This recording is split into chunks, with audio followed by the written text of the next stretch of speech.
One other thing I like to carry when I travel is this a really simple, lightweight material duffel bag, and this just packs up really small. But when I pack a lot of stuff and I'm moving in between rooms, or I want a backup bag for some reason, this bag might be too heavy, I could easily slip it into here.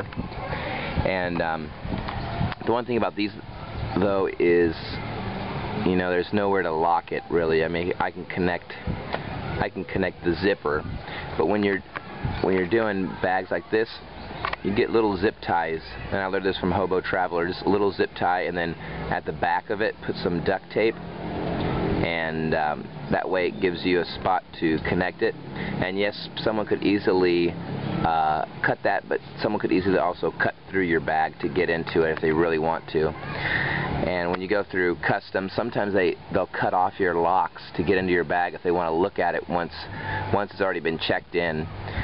So instead of them cutting your locks, have a zip tie on here, so they'll just cut the zip tie instead of your lock, so you can save your lock. And that's something I learned from Hobo Traveler.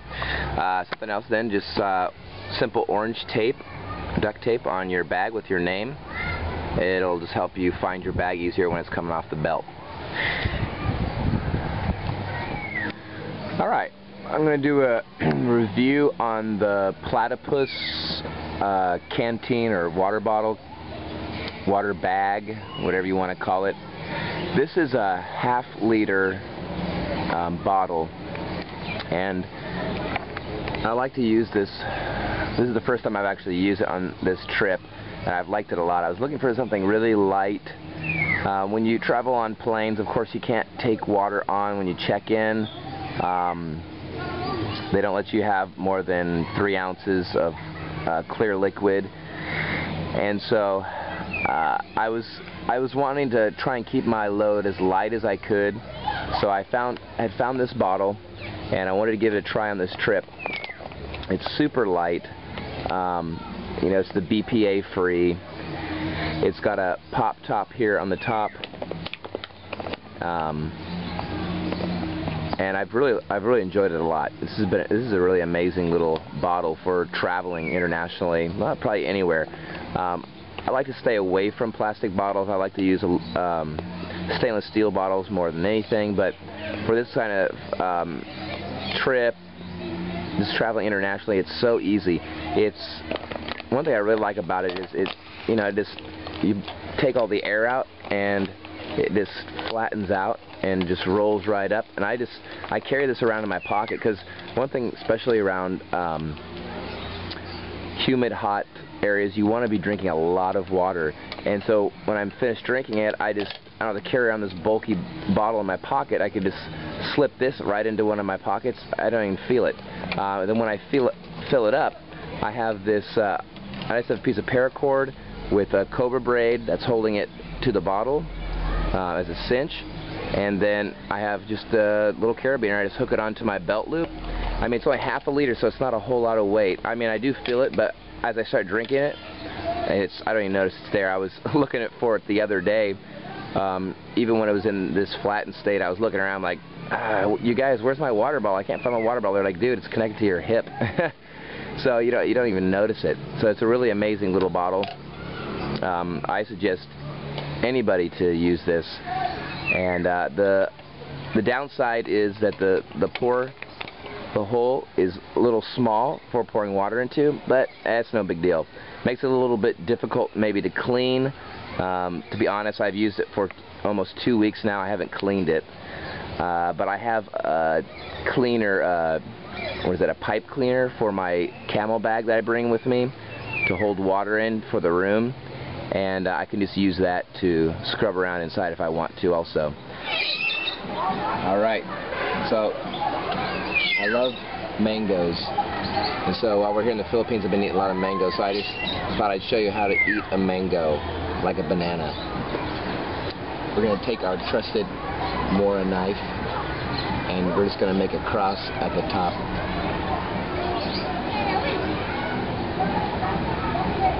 That way we can get the split going.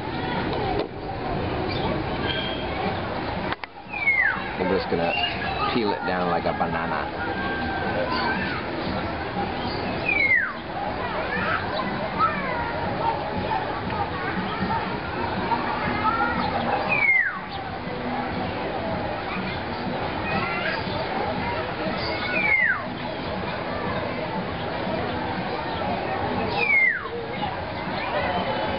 This has got to be one of the best fruit in the world. Mangoes come in so many different sizes and shapes. They come to twice the size.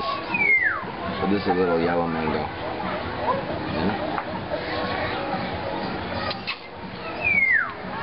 And the amazing thing is this thing's got so much meat on it. Lamek kayo, as they say here. Very delicious.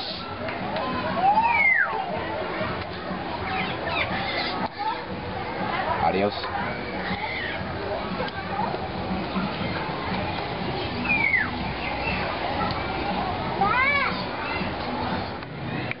Alright, well I just wanted to show you one of my favorite Filipino desserts.